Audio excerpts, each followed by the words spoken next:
Inatupaswa mimi na wewe tujiulize swali moja la msingi sana.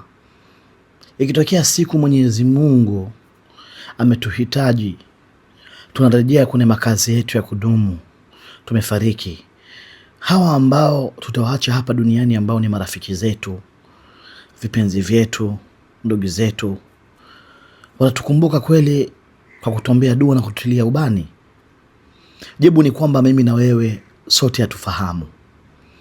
Sasa inatakiwa tuanze maandalizi kwa ajili ya maisha yetu ya baadaye huko kwa nyumba zetu za kudumu, kwa kufanya ibada, kuishi na watu kwa wema, kufanyana ihsani, kutomfitini mtu, hata pia kutomuonea mwenzako wivu kwa sababu tu yeye amepata, wewe umekosa.